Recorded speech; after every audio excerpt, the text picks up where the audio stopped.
Hi, I'm Tom Zimmerman from the EMDR Podcast. This episode is about understanding the AIP model and some of the implications of it. I cover the boat/whale metaphor and the Mount Everest metaphor. Almost everything on the EMDR Podcast, which is now located on EMDR's third weekend, is organized around the dip your toe in metaphor. So many trainees think that we are walking clients, particularly once we get to phase 3. We're walking clients to the end of a very tall diving board and we're asking them to jump in without us knowing for sure that there's a pool underneath or that the clients can swim. This whole project, the whole podcast, all of kind of EMDR's third weekend, shows you that you can dip your toe in to any of the phases of EMDR therapy, including the reprocessing phases. This podcast focuses particularly on two metaphors that can be really helpful in letting us select targets with clients, particularly early targets with clients with complex trauma. One of the dip your toe in places of options and places of client agency is in selecting memories to start with that are tolerable. And as with all clients, we want to work on memories that are at the intersection of what is tolerable and what is productive. What tolerable means is that they can handle it. What productive means is that working here will clear out more than just this memory. So again, we want to work at that intersection of tolerable and productive. And when we first start working with a client with complex trauma, it's okay to balance that intersection so much more on the side of tolerable. Very, very rarely are you going to regret working on a more tolerable memory. So when I meet a client for the first time, I'm never entirely sure what they bring in. And by that, by thinking about a phase 1, I'm not entirely sure how much trauma they've endured.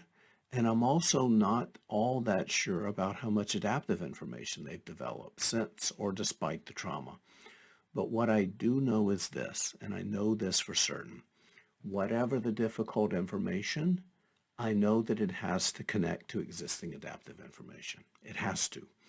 And in EMDR therapy, the difficult information connects to the existing adaptive information in the right now selves, like the right now current constellation of self and parts.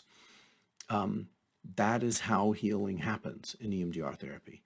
In flash therapy, very, very small pieces of the difficult information connect to your right now adaptive affective state. So what you're kind of feeling in your body right here, right now in the present. But in EMDR therapy, the pathway for healing,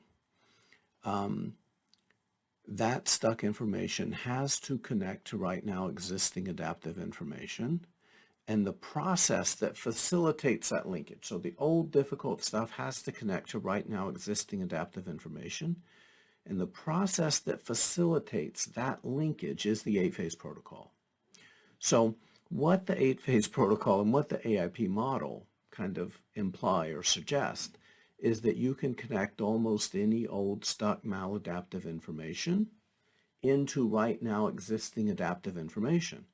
But a lot of what we know about complex trauma is that clients with complex trauma may lack adaptive information. Maybe they were too busy surviving to figure out who they were, what they value, how the world actually is, how they deserve to be treated. And we need enough of it. We need enough of that adaptive information for the difficult stuff to connect and metabolize into, which really does get us at the two metaphors that I want to use and talk about.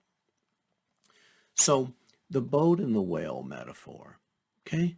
The boat is the amount of adaptive information that you have accessible right now, okay? Simple as can be. The boat is your adaptive information. The fish is what you want to connect to, okay? So, but in that metaphor, In order to land the fish, it has to go in the boat, right? So you cannot land a bigger fish than your boat. Can't do it, okay? However, there are strategies for getting a bigger boat. One of those strategies is by catching smaller fish.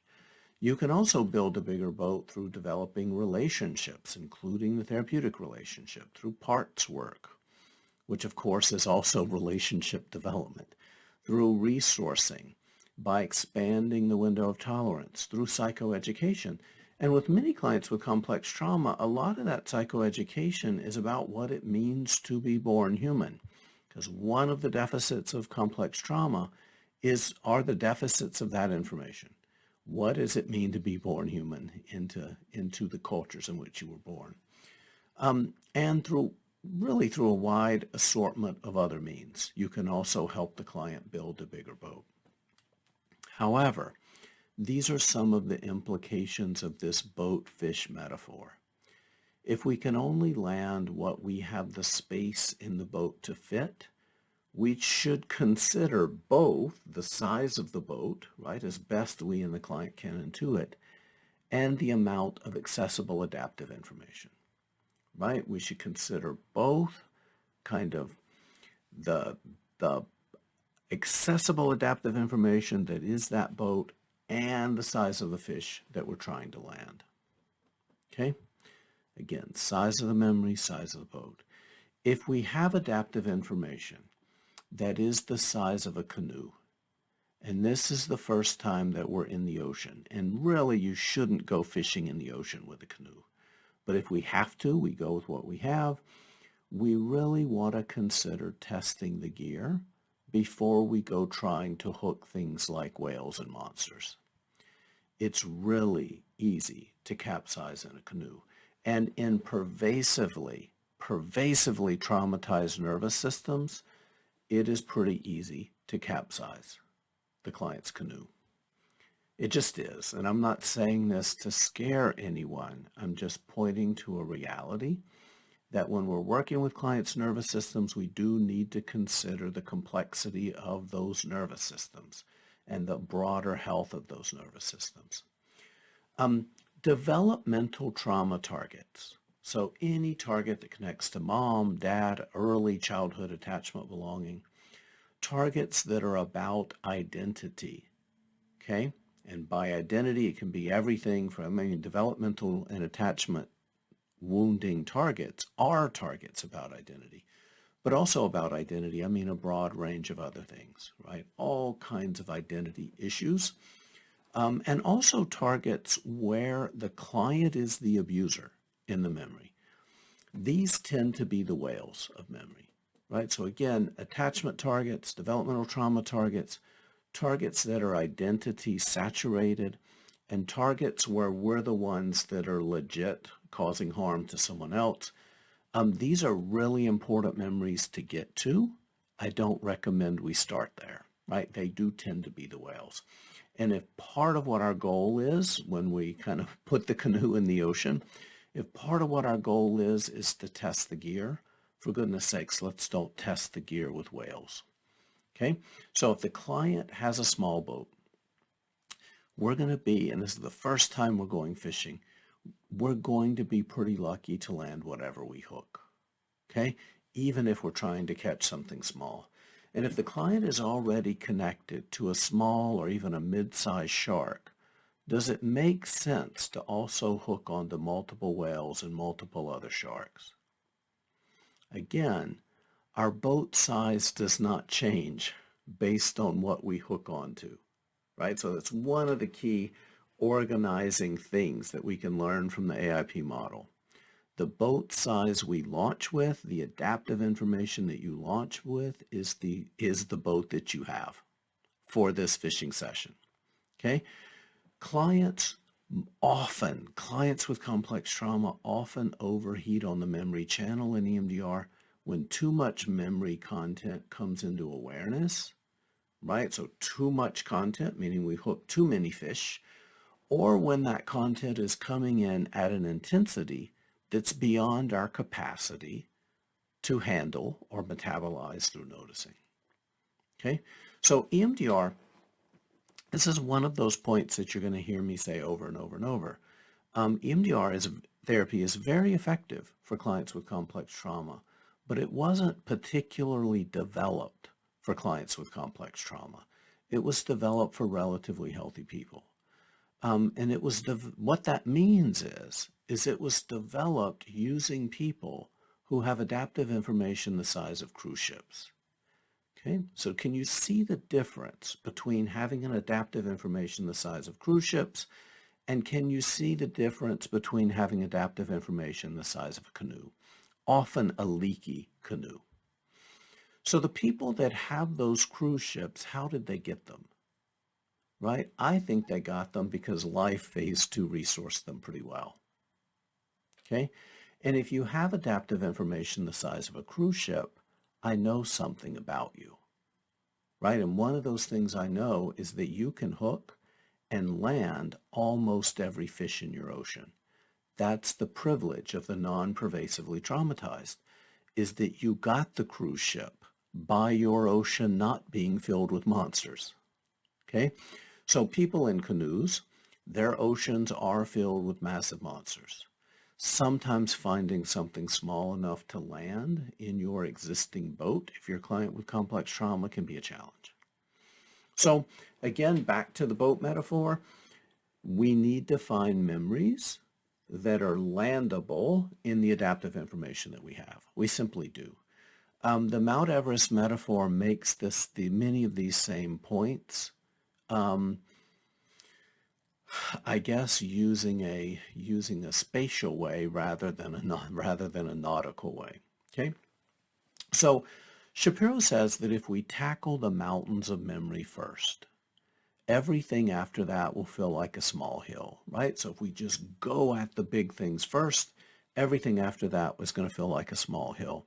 Again, she's working with pretty healthy clients for whom the goal is to treat them and discharge them as soon as possible.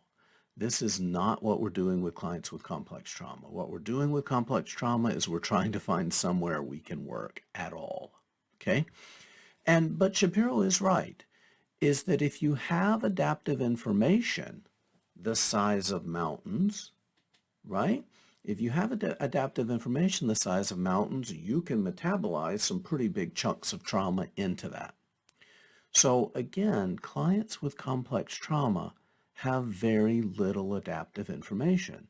You cannot metabolize a trauma the size of Mount Everest into adaptive information the size of a walnut. You simply cannot do it.